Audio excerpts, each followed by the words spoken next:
Hello, my name is Skylar. And my name is Tyler. Before you listen to the brand new season of Dad's podcast, Over the Rainbow, We want to say a big thank you to the traditional owners of the land we're on today. we're standing on the lands of the Wurundjeri people who have looked after this land for thousands and thousands of years. Do you know which land you're on right now? Do you? We want to pay our respects to elders past, present, and the ones who are growing up today, just like us. This land was and always will be Aboriginal land.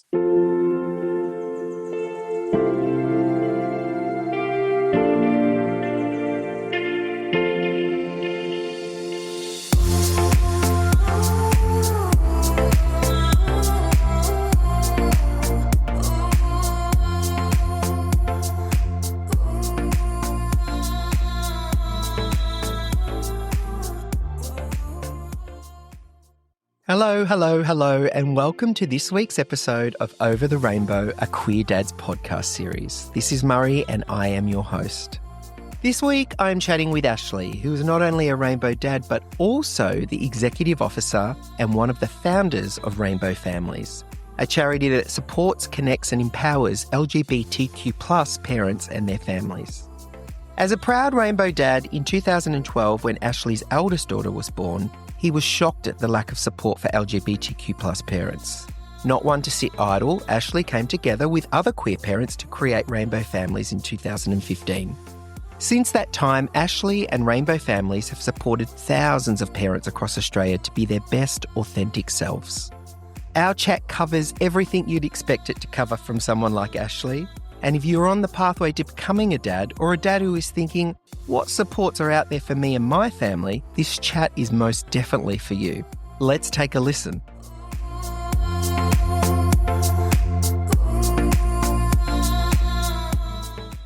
I'm super excited to talk to you. Last season when I put this podcast together, I am not a tech person, so I could only do face-to-face interviews. I had to actually have the person here. I've upgraded, and so now this season I'm able to speak with people virtually, and I'm super excited to be speaking to you because you're all the way in New South Wales, but you run Rainbow Families Australia, and we're going to talk about that. We're going to talk about, the great work that you do, and hopefully it will resonate with the people listening with us today. But I thought, how about we start with you telling us about, you're a Rainbow Dad, about your family and how you started your family. So my husband, James, and I have been together for 21 years, which makes me feel very old when I say that out loud. We have two children who were born by international surrogacy. So Stella is 13 and Sophia is 10. And I guess James and I have been together for, many years by the point we started talking about having kids. And the conversation started because a friend of mine asked if we would be a donor for her and her partner. And as well as our two children, I'm also a donor for a little one who has two mums. And so that conversation with my friends prompted James and I to start talking about whether we should have our own children. It was a long conversation, I would say. It took us like a couple of years of don't we want this? Should we, shouldn't we? How should we go about this? Which I think is really good to have those conversations over a period of time and not rushing. So when we decided, yes, children is something we see in our future, I started looking at all of the options. And the first thing I did was reach out to an adoption agency here in Sydney and called them and kind of went through their initial phone intake questions and got to the end. And she said, and what's your wife's name? And I said, my partner is a man, his name is James. And the woman on the phone said, well, it's illegal for gay and lesbian people to adopt or foster in New South Wales. And she hung up on me. So that was my very first, I want to be a dad experience, which was pretty traumatic. So thankfully that law changed in 2010. And now in New South Wales, queer people can foster and adopt. So that is great. I think if she hung up on you, though, that the attitudes have shifted as well. Look, this is a little cynical of me. But I think fostering and adoption agencies, they're businesses, right? They're there to get families for kids. And I imagine she was like, well, he is of no use to me and gone. It was very much I picked up the phone and it was a cold call. There was no prior relationship or anything like that. So I think it was very much around, well, I can't help you, you can't help me, so let's just end this. But from my perspective, I was broken. I was like, oh my God, what's wrong with me as a gay person? Why can't I be a dad? Yeah, I mean, it would bring up all sorts of traumas and feelings and, but Yeah. you persevered because you now have two beautiful children. So then I looked at the other options available, and that led us down the path of surrogacy. And so we probably spent 6 months, maybe a year, looking into domestic surrogacy. And for anyone that has kids through surrogacy, we all know that it's a really tricky path. Domestic surrogacy is what we wanted to do initially. So this again will make me sound very old. It was before Facebook, right? The gay dad connection was through Yahoo groups back in before Facebook. And domestic surrogacy just wasn't really anything that was ever talked about in there. So just to clarify, when you say domestic, you're talking altruistic surrogacy, yes? Correct. Yes, yeah. So and altruistic surrogacy is surrogacy without any form of payment. Correct, yes. So reimbursed for their costs and expenses, but there's no compensation for them. No compensation, yeah. And that's the only way it's possible in Australia. So then we looked at international surrogacy, and so Stella was born in 2012. So I guess we started this in about 2010, the international surrogacy journey. And the US and India were the two destinations that people were going to. The US was and still is so expensive. So we went to India. And, I had on those Yahoo groups, I'd seen and heard stories from people that had babies in India, and it was, a booming place, and people were having good experiences. So that was where we ended up for our first surrogacy journey. And it's so scary. It's so frightening. There was also no support back then other than these weird Yahoo groups. There was nothing. There was no online community. There was no organization set up to walk you through there. It was before the US clinics were really coming and running information sessions. So we felt incredibly isolated, and I don't think I'd even spoken to anyone that had done surrogacy in person until after Stella was born. So it was quite an isolating journey. For anyone that has done international surrogacy, I felt very disconnected from the pregnancy the whole way along. And I remember I had on my bedside table what to expect when you're expecting and Up the Duff, which were, two pregnancy books. And I would read them week by week, and I'd wait for Monday morning to read the next chapter around what was happening with the pregnancy, that week. And that was how I tried to stay connected, other than through the monthly scans that we'd get.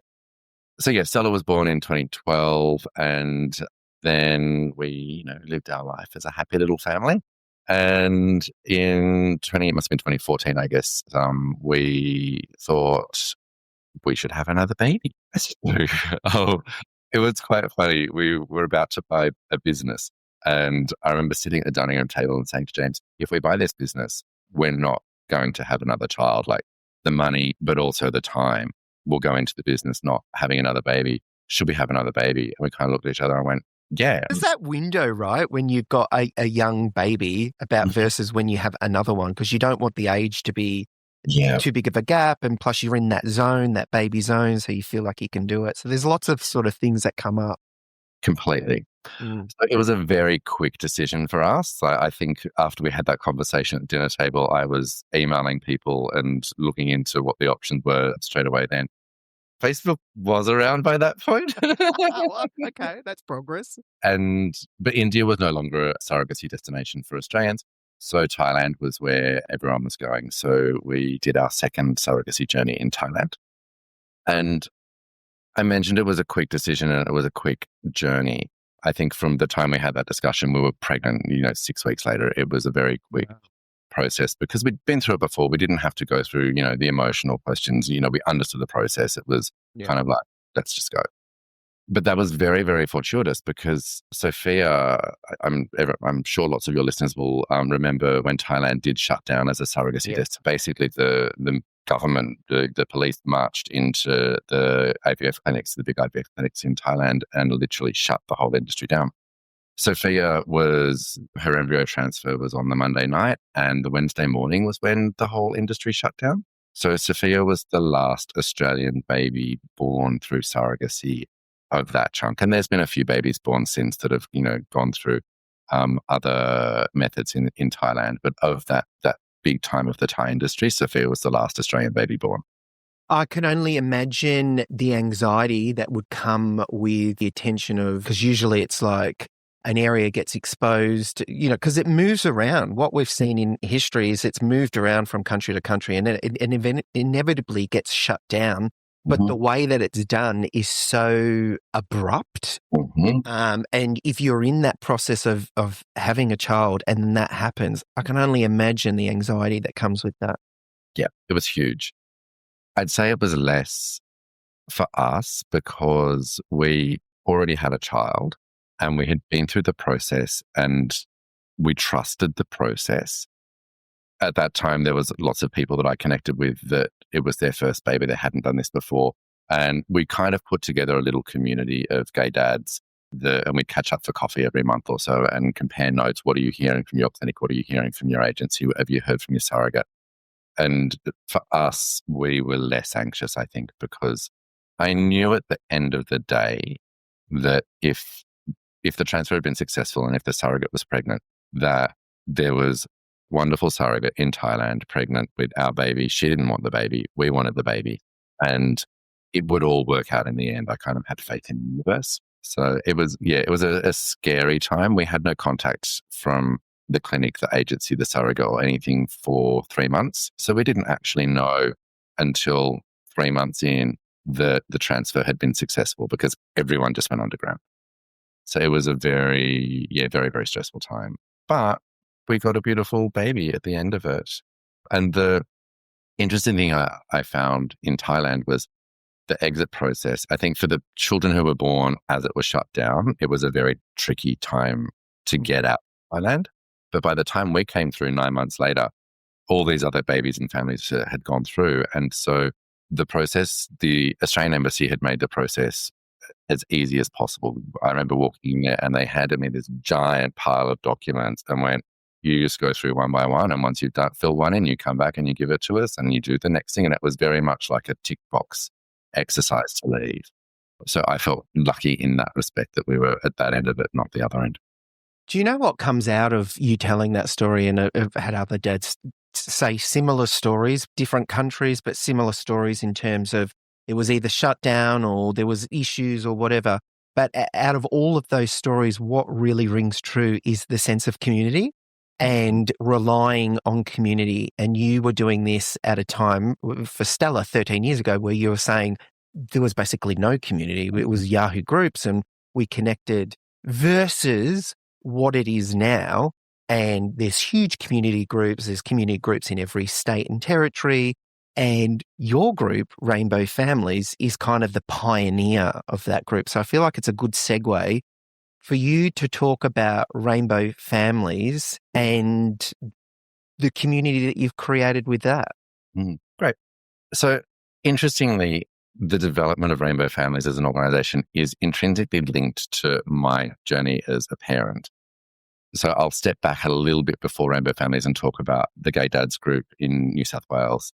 So when Stella was born, I think she was 16 days old when we got back to Australia. So it was a very quick exit process from India. And I remember taking her along to a Gay Dads catch up in a park.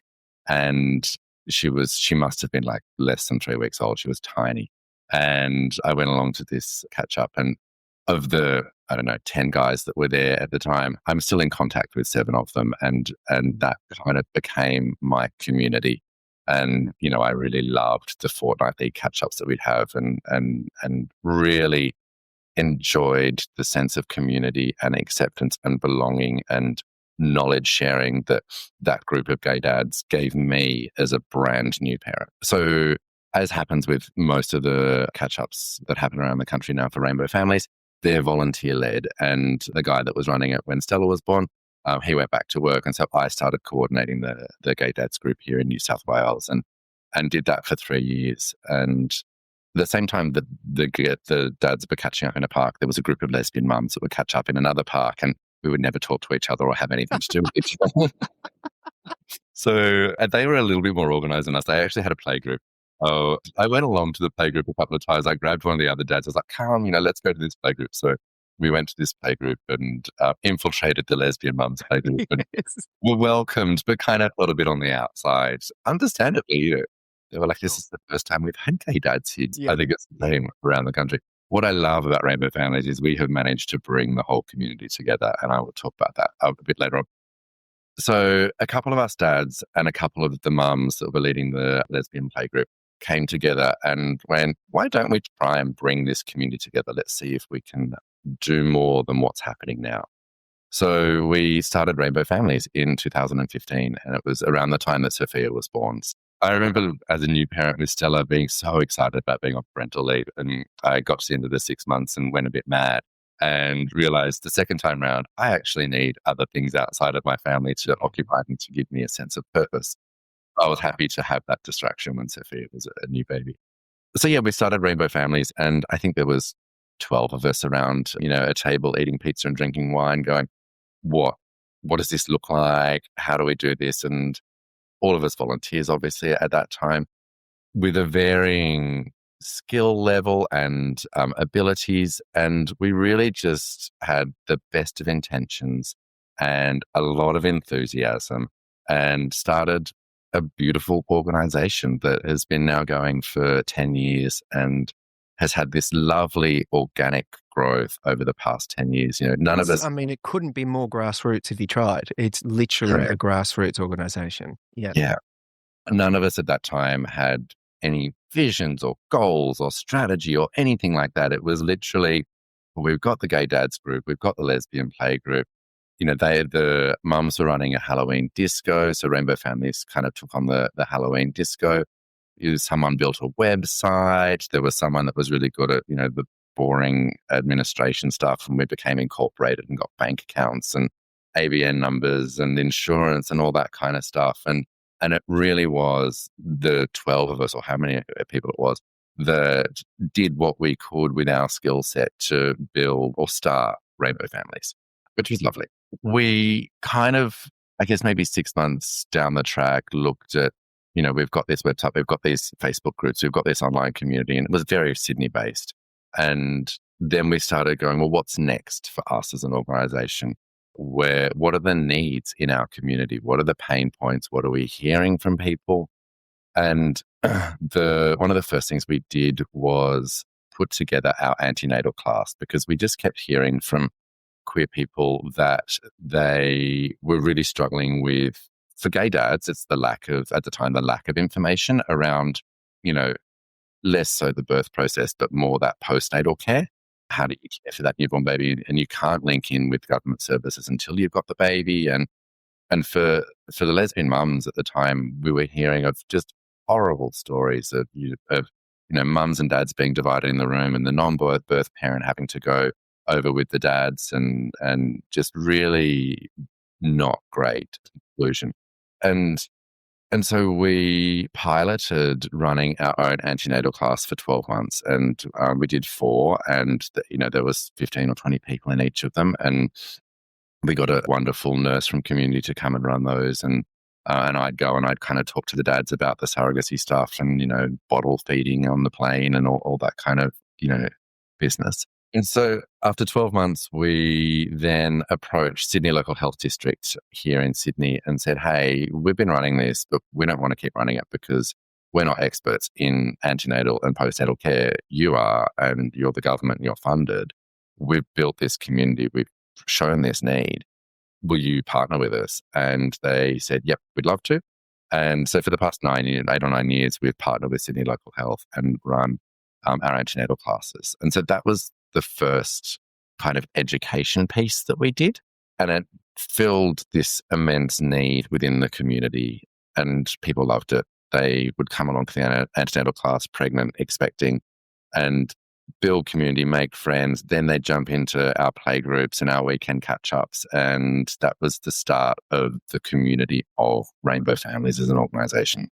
I think what's so beautiful about that, Ashley, is it's a like-minded community.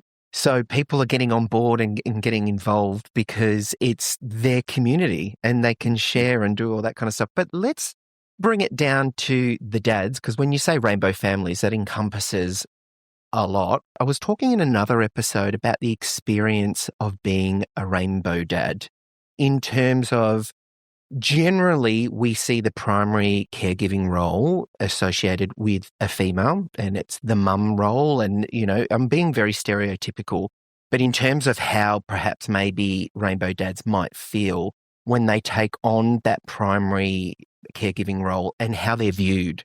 And a lot of stuff was coming up in terms of if you're a dad taking on that role, you're pushed to the side or you're not really taken serious. And then, so what happens is when rainbow dads get together with other rainbow dads, there's this easing of like, oh, I don't need to put on a front here. I'm around like-minded people. You get it. We get it. There's just this easing and the pressure is taken off. What's your kind of view on that? I agree entirely with what you said, that it can be tricky being a man as the primary carer. And the questions from people, oh, you're babysitting the baby today. Where's mum? Oh, isn't that great? All that stuff. They're boring comments. They can be hurtful comments. It's rare that they're ill-intended. It chips away at someone's confidence, especially when you become a new dad. It's so overwhelming for any parent that becomes a new parent. It's overwhelming. It's stressful. You don't get a break. You realize this is really relentless. It's just, there's no days off. And then you've got the chipping away of, that you're a second-class parent because you're a dad, and what that does to your confidence. To me, and reflecting on my journey, that's where the connection with the Gay Dads group was so important. And I remember I joined a mainstream new parents group, and I think I was the only man that had ever been to that group before. And we lived on the North Shore, which is a very white conservative area of Sydney at the time. We don't live there anymore. And everyone was very well-meaning and, welcomed me. But I always felt othered. And I also felt like I was intruding on that space. And then I would go to the Gay Dads catch-ups and feel accepted and the community. And there's the unspoken understanding of how your children got to be here. And there's no judgment.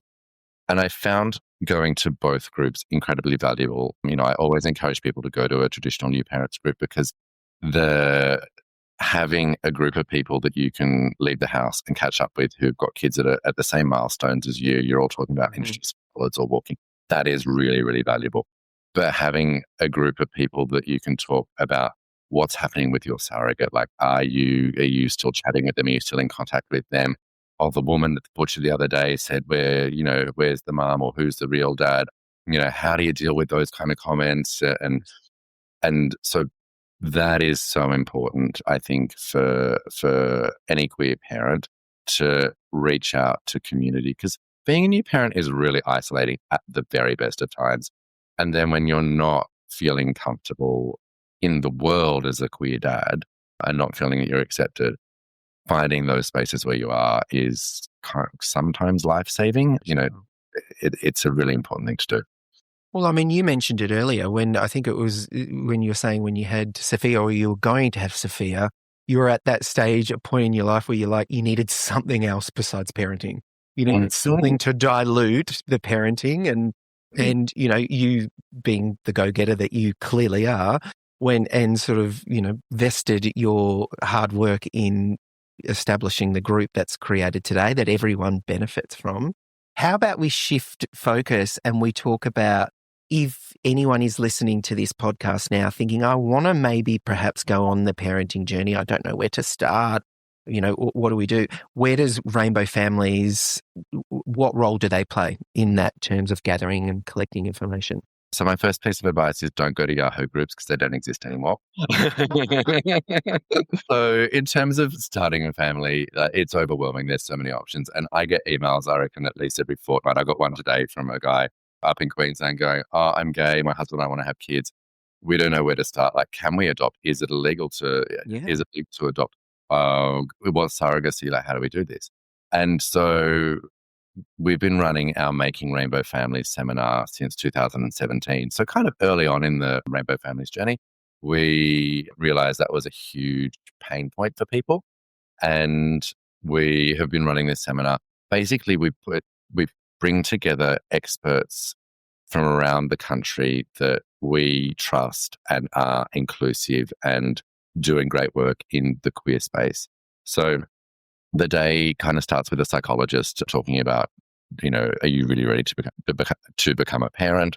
What does that look like for you as a queer person? Then we have Bernardo's, who's our fostering and adoption partner here in New South Wales. They come and they talk about the different pathways to fostering and adoption.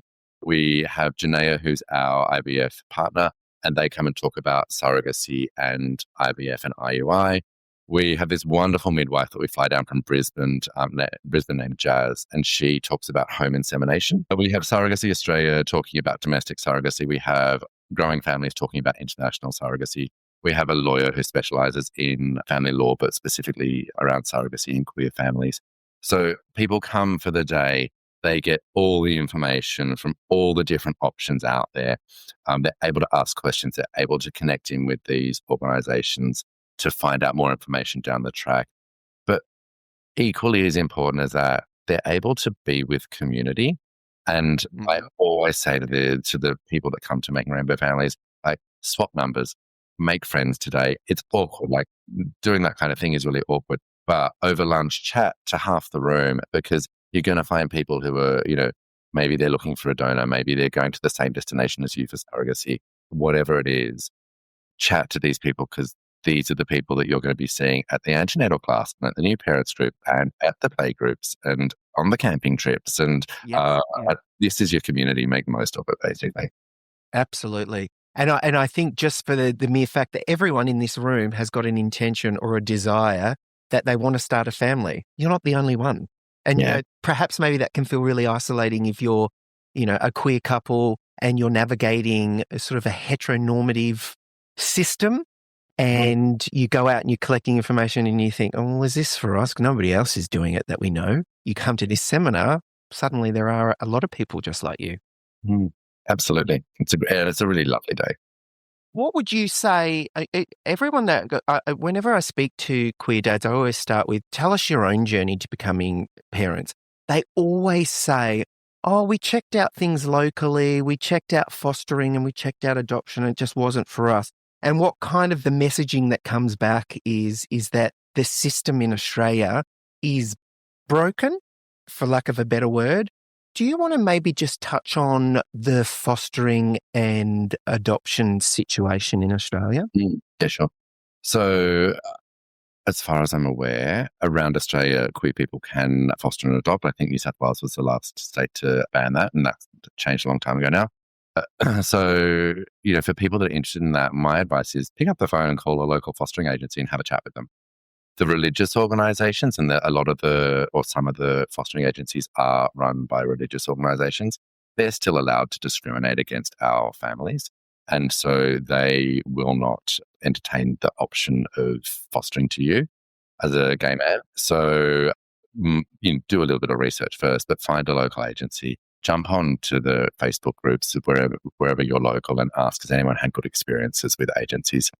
We've come a long way since the Yahoo groups. There's now so many groups, you name it, there's a group for it.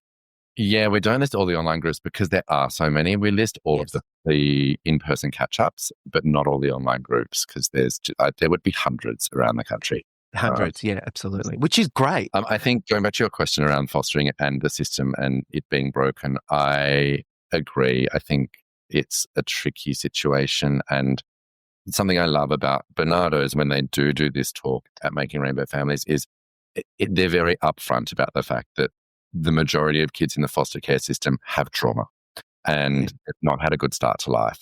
And that means that is going to be a really tricky parenting journey for you as a parent. And you need to go in with your eyes wide open to that.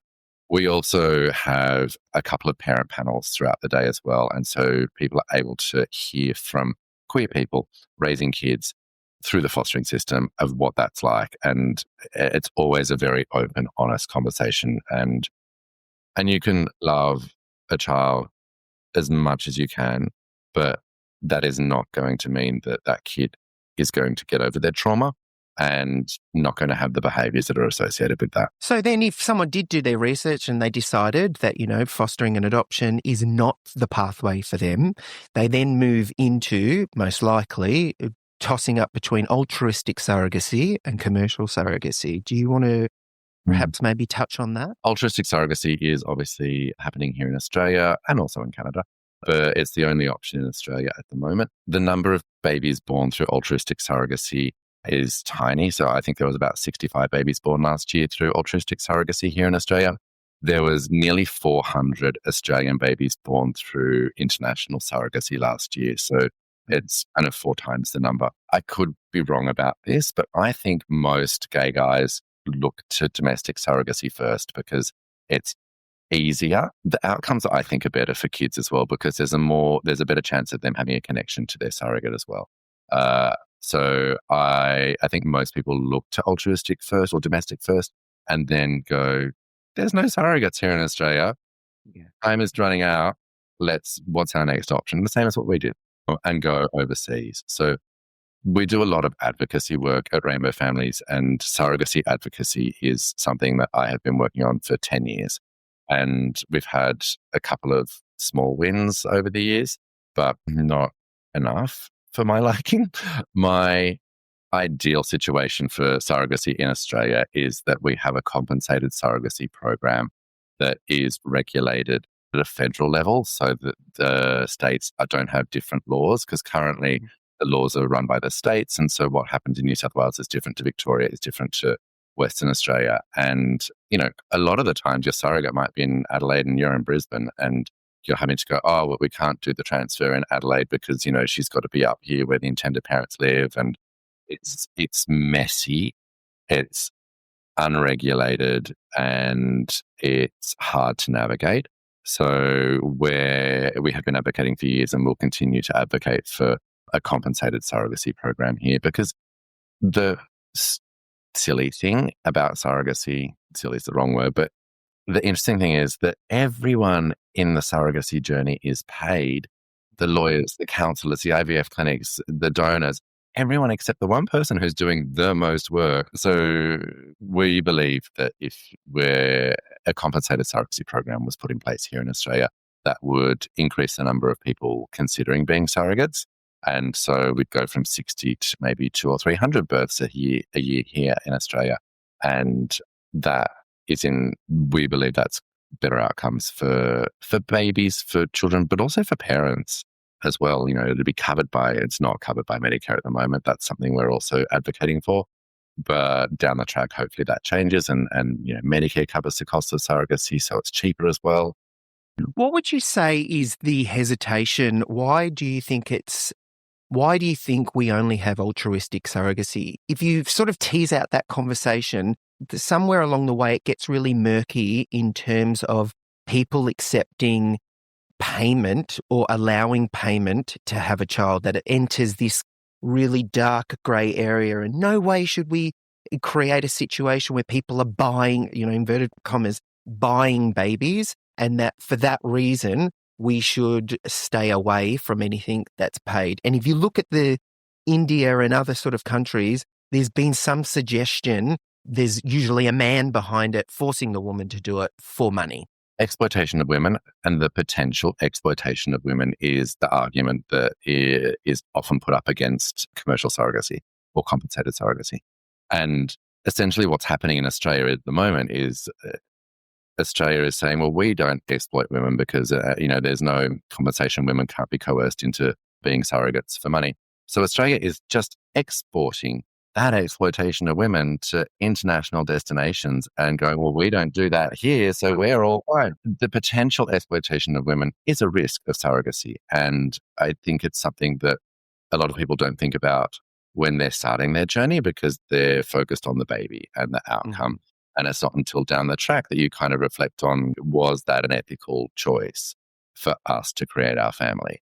So the argument against that is to stop the exploitation of women by Australia, or the potential exploitation of women, is to have a regulated, compensated surrogacy program here in Australia where there's enough surrogates to meet the demand for the people wanting to start families.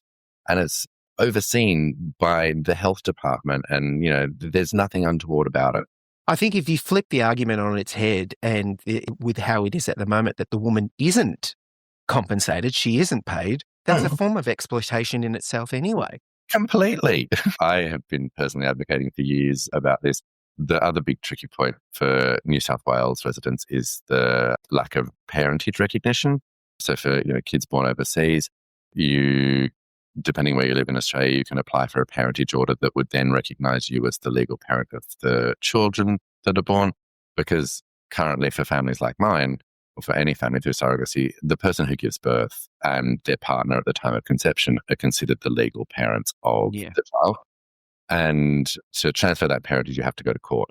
And if you live in ACT, New South Wales or Queensland, where it's illegal to engage in international commercial surrogacy, families like mine run the risk of being thrown in jail because we're putting ourselves in front of the court saying we want to be recognised as legal parents of these kids, but we engaged in commercial surrogacy. So no one has done that yet. It's such a tricky area. And I would imagine that the seminar that you were talking about earlier would cover all of that. Yeah. So the lawyer talked in depth about the different pathways and the risks. So we, with the Equality Bill here in New South Wales last year, we were very, very involved in that. And there was a small amount of surrogacy law reform included in the Equality Bill, but it's not been the idea behind what the change was that families like mine would have an amnesty period and would be able to go and get a parentage order. And that's not been implemented in the way it was intended. So I was actually talking to a politician yesterday about this issue and saying, this was your intention. It's not been implemented this way. It needs fixing.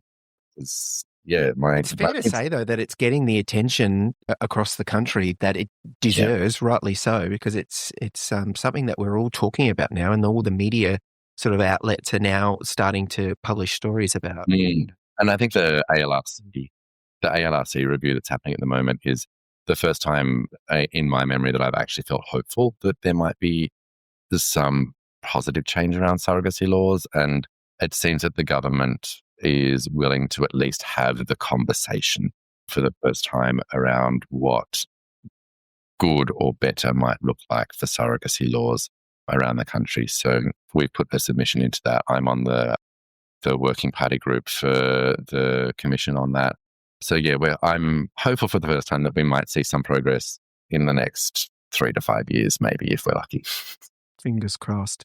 All right, let's talk about, so we've talked about, how to, if people are listening to this and they want to become parents, it sounds like you've got a lot of information at your fingertips. You just go into Rainbow Families. What about the actual, once you become parenting, what kind of entry points do you see the parents coming back going, oh shit, what do I do here? Or I need some support here. So it kind of varies depending on where people live. And I might just step back a bit and fill in some background there. So Rainbow Families has been around for 10 years here in New South Wales. And 12 months ago, we became a national charity because we saw that there was lots of amazing groups and people doing stuff all around the country. But they're volunteer-led. They fall over sometimes when volunteers go back to work and things stop. And we wanted to support those volunteers and look at the amazing stuff that we've done here in New South Wales, see what we can kind of implement in other jurisdictions. It's a slow process because as a tiny charity, we don't have loads of money. And the way to do this really well is to have paid staff members just a couple of days a week on the ground.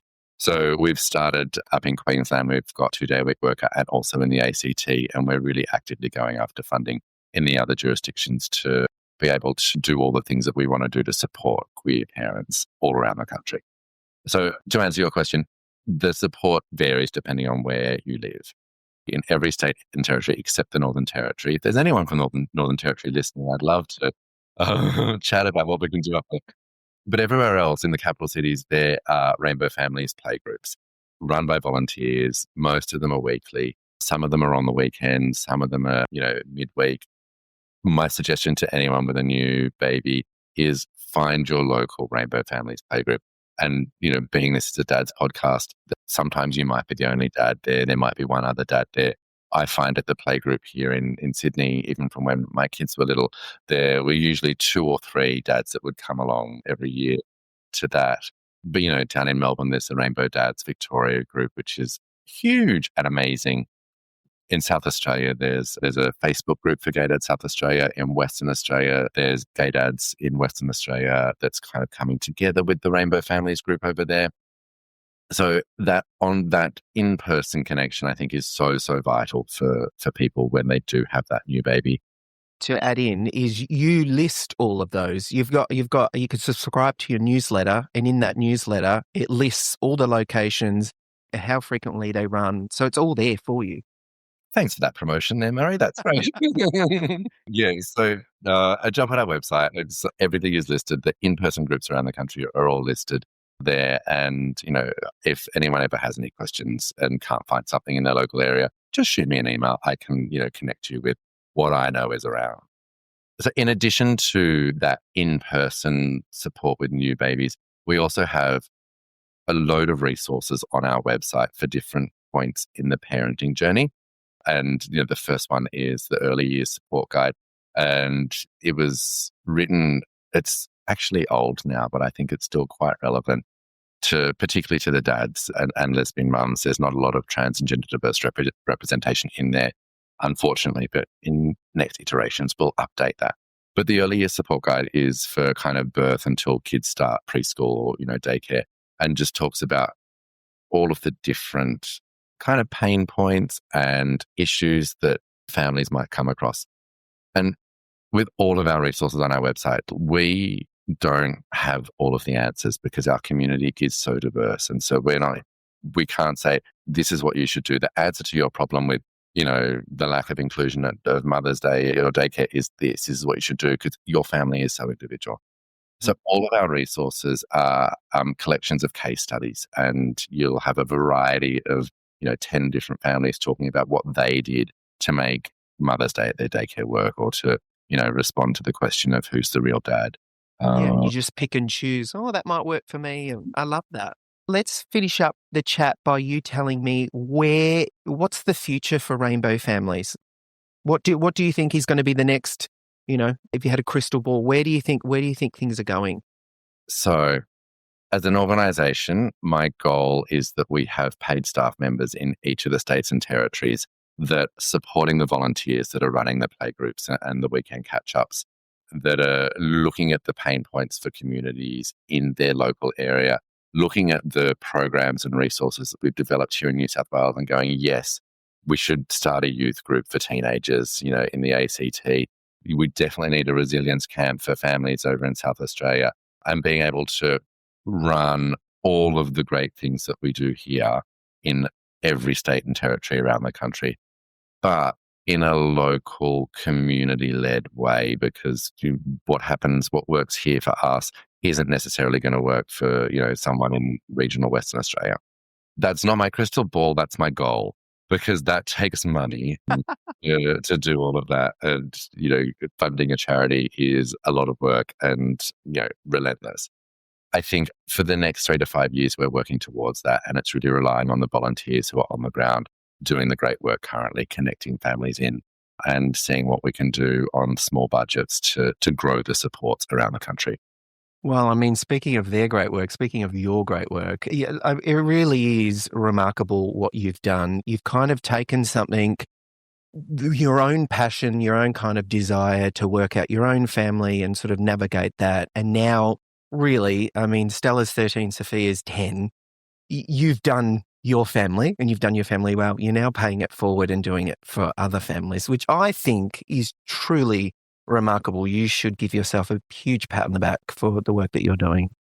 Thank you. That's very kind. I feel like I have the best job in the world and couldn't think of doing anything else. I have such passion for what I do. And, at our big events, I love nothing more than seeing people come together and connect again and swap phone numbers and, become friends and be each other's community. That is what, keeps me going with Rainbow Families. Amazing. All right. Well, thank you for joining us, Ashley. Before we go, and we'll put this in the show notes, what is the website for Rainbow Families? rainbowfamilies.com.au. Simple one. Easy. It's pretty simple. Thank you, Ashley. I really, really appreciate you talking to me today. My pleasure, Murray. Thank you. Somewhere over the rainbow, the